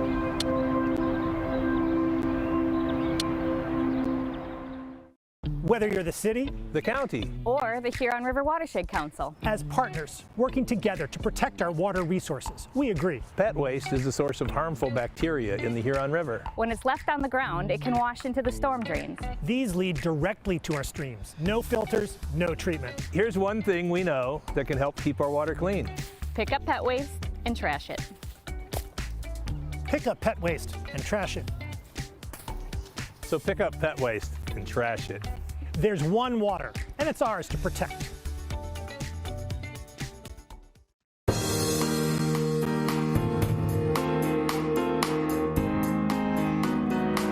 Welcome back to the Megacast. I'm Tyler Keefe alongside Calvin Brown, our studio producer and board operator, with us on the Megacast every day. We broadcast live 10 a.m. to 12 noon. You can find more information about everywhere that we do broadcast live and live to tape Monday through Friday and all on the weekends as well, and find our on-demand interviews and full episodes on our website, civiccentertv.com, and just click on Megacast or type in civiccentertv.com/Megacast. Joining us now is Jeffrey Miles. He is the Senior Director of Early Childhood at the United Way for Southeastern Michigan. Jeffrey, thanks for being with us today. Thank you for having me. It's great to be here. Great to have you with us. So tell us about the mission of the United Way Center for Early Childhood, and then your specific role, what you do to help provide for our children here in the local area. Yeah, no, again, I'm a senior director at United Way for Southeastern Michigan. I oversee all of our early childhood work, and our goal is really to create access to affordable, high-quality childcare.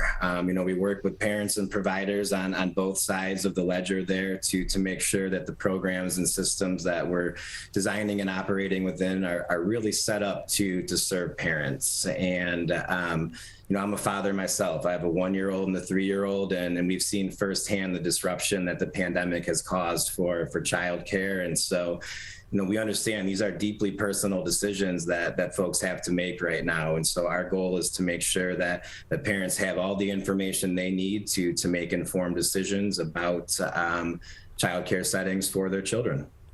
We're joined by Jeffrey Miles, Senior Director of Early Childhood at the United Way for Southeastern Michigan. You can learn more information by going to liveunitedsem.org. And so Jeff, what are some of those initiatives that are currently in place to provide better access or higher quality access to early child care services for families here in Southeastern Michigan?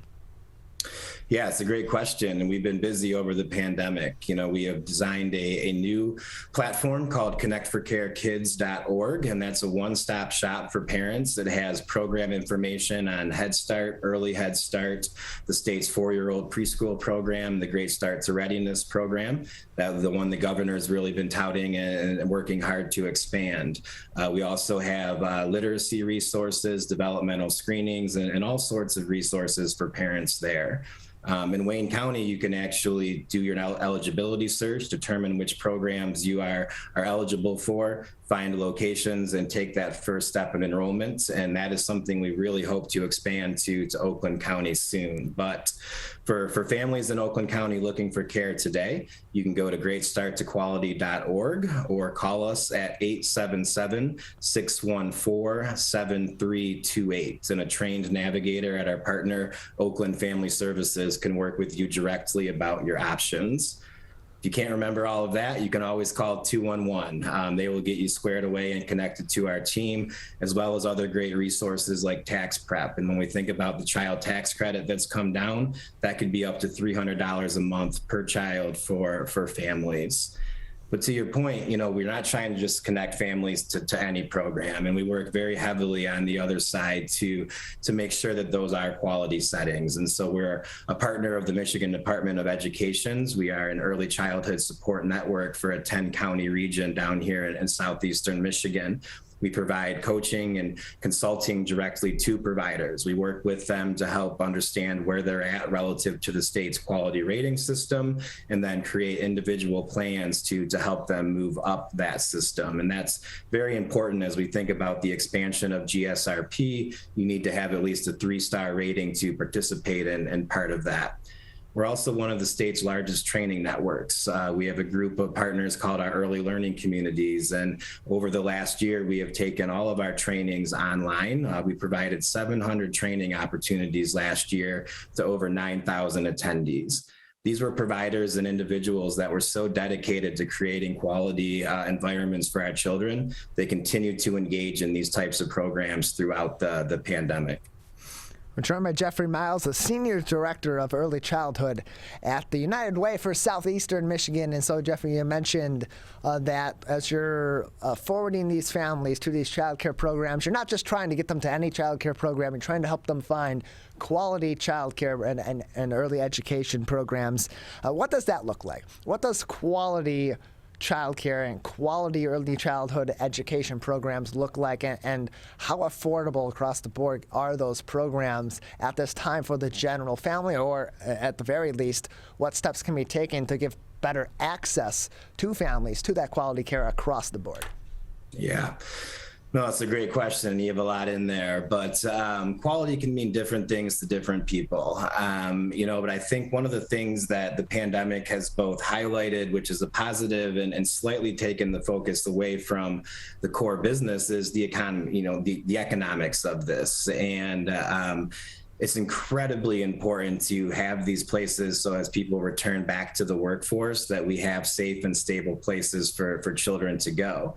But 90% of a child's brain is developed by age 3. And really, childcare providers are in the business of supporting that physical, cognitive, social, emotional development, something I know a lot of us are concerned about, as many of our children have been more isolated than we probably would have liked over the last 18 months. And so they are really focused on getting back to the business at hand, as well as implementing all of the new safety protocols that have been put in place. Our connectforcarekids.org platform has a set of questions that families can ask their provider to really assess the right fit for a family. And it's not one size fits all. Some prefer home-based providers, some want that larger center experience. And so it really is a personal decision, but there's a lot of resources for families out there. And again, all of our resources have that state rating on there, as well as other descriptions of the programs that we operate in. The good news is the Build Back Better Act is really poised to provide free public preschool for 3 and 4-year-olds. That is a huge step forward. It's going to create more options. It's going to expand eligibility for families, and for our families most in need, those are going to be completely free. They're also going to subsidize other childcare, capping the most that a family can pay at 7% of their total income. And again, for those families that have more need, they're going to really be able to benefit at no cost to that. So again, we're expanding the amount of seats available. We're making eligibility wider so more families can engage in it. And also the child tax credit has been expanded. And again, if you file your taxes and are eligible, that could be up to an additional $300 per month per child. And families are really free to spend that money as they see fit, whether on helping defray some of the child care costs or other needs that the family may have. So lots of good stuff in the bill. We're joined by Jeffrey Miles, Senior Director of Early Childhood at the United Way for Southeastern Michigan. Learn more information at liveunitedsem.org. And so as the Build Back Better agenda gets closer to passage, and those additional funds for child care become closer to being accessible for parents across the United States. Here in the state of Michigan, their budget, we just spoke with Senator Rosemary Bayer about that previously, and their state budget also including more dollars for childhood education. How do those extra the extra influx of dollars into child care in the state of Michigan help to impact your work at the United Way of Southeastern Michigan and providing these services that connect these families with the quality child care that they so desperately need in many situations? No, it's an unprecedented amount of money, over $700 million being made available to providers. And that goes live next week, November 8th, the Child Care Stabilization Grants launch. Providers can visit michigan.gov/childcare, or again, call that 877-614-7328 number. We are standing by to provide application assistance, reporting assistance, answer general questions, but this is really going to allow providers to recruit and retain staff through bonuses, make up for costs that they incurred during the pandemic, and bring new resources into the classrooms. So it is really a once-in-a-lifetime opportunity for providers, and it's not insignificant amounts of money at the provider levels. When we look at the home providers, the base amount starts at $3,300. For center-based providers, that starts at $9,200, and both of those go up from there. So it is really an incredible investment. The state has worked so hard over the last several months to put in place an easy application, something that can really benefit providers by getting money directly into those programs. So, Jeffrey, just a few more minutes with you today before we'll say goodbye. I want to give you some time to talk about Connect for Care Kids, a free centralized resource designed to make it easier and less overwhelming for families in Wayne County with young children to find and understand the options that are available for early childhood education and care. Tell us a little bit about Connect for Kids and where parents can get access to this information, this service. Yeah, no, we talk to a lot of parents all the time, and we had a great partnership with the mayor's office in Detroit. And what we came up with was a couple of things that parents always came back to. Confusing eligibility requirements. So it's different for Head Start, GSRP for the state subsidy. So we were able to design a system that can ask a few questions, and with a very high likelihood, determine a family's eligibility for those programs. We can then use that information to help search for providers that meet those criteria. And so we're not giving you every option, we're giving you the ones where you're actually a very good and likely fit for that. And then we have the additional step of asking you for a little bit more information. None of your bank statements, none of your tax forms that are required for full enrollment, but enough to give that provider information that, again, you're a likely good fit. They call the parents right back and complete the enrollment process. Families can also reach out to those providers directly as we send them that information. And again, while we're only in Wayne County now, we are really hoping to expand this functionality regionally with other stakeholders in Oakland County, and just really think this is a great way to get information to parents so that they can make informed decisions. We're joined by Jeffrey Miles. He's the Senior Director of Early Childhood at the United Way of Southeastern Michigan. Learn more information on their website, liveunitedsem.org. Again, that is liveunitedsem.org. Jeffrey, just another couple minutes before we'll say goodbye today. Anything else at this moment that would be important for our families to know about the United Way's programs in place right now to provide them access to better or high-quality early childhood education and care systems across the state of Michigan? Yeah, one of the things about high quality childcare is it doesn't just happen in the classroom, and it is really connecting families to an array of services. And so that is why we feel United Way is uniquely positioned. We have the power of our 211 system to make sure that families are also addressing utility needs, tax preparation needs, foreclosure and rental assistance programs. And so we're not just thinking bell to bell, but we're really trying to provide a holistic approach to family supports. I'd also just end with, childcare is a public good, and it's for too long been subsidized by those that can least afford it. And we've really got to think about the system top to bottom. And with the infusion of capital that we are seeing now, we have a real chance to make a sea change in the sector, build on the great work that is going on, and really address some of the gaps that the pandemic has highlighted. We've got to talk about wages. Build Back Better starts to address some of that, but we've really got to start to appreciate these providers and their teams as essential workers that they have been throughout the pandemic.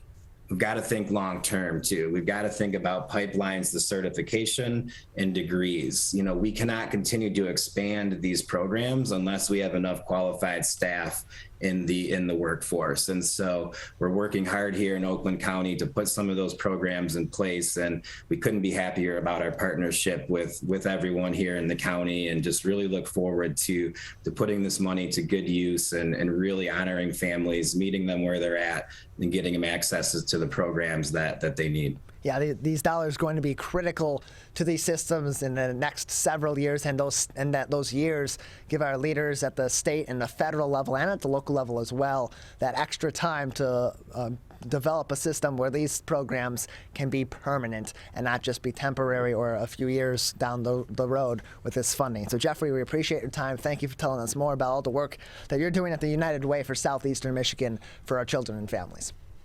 Thank you again for having us. Appreciate it. You can learn more information at liveunitedsem.org. That is going to do it for today's edition of the Megacast. About 2 minutes left, so I want to give a big thank you to everybody that joined us on the show, including Jeffrey Miles from the United Way of Southeastern Michigan, the United Way for Southeastern Michigan, Senator Rosemary Bayer from Michigan's 12th Senatorial District for joining us on the show. Dale Feldposh from the Birmingham Village Players, and Leon Judd from NAMI of Metro Detroit, Mark Geib from the Michigan Department of Transportation, or M.D.O.T, and of course our first guest today, Billy Wall-Winkle, the Assistant Curator with the Detroit Historical Society and the Dossin Museum. If you missed any of our interviews today, you can find our full episode and each individual interview sometime mid to late afternoon today on our website at civiccentertv.com. Just click on our Megacast link, and there you'll be able to find all of our interviews on demand by clicking a couple of the links midway down the page, and learn more about all of our partnering television, radio, and other media outlets. If you go to civiccentertv.com/coronavirus, that's where you'll be able to learn more information about COVID-19 vaccinations, the efficacy of safety measures that are in place, case numbers across the state of Michigan and in your local area, and more, as well as our top stories each and every day, which we will have posted for you very shortly after our show today. civiccentertv.com/coronavirus. You'll be able to find all that information right there. Big thank you to our entire crew. Calvin Brown with me in the studio each and every day, our studio producer and our board operator. Larry Nyland, our booking producer as well, who gets our guests ready to come on the show each and every day and helps us prepare for every show. And then Kevin Walsh, our Zoom producer today, operating our show over Zoom from our offices in Troy, Michigan. Big thank you to Kevin for being with us on today's show. That is going to do it for this edition of the Megacast on Civic Center TV. Up next is the 200th episode of The Splash with Maddie Mustian. And on My Michigan TV, it's Steve Lato Live. We'll be back tomorrow at 10 a.m.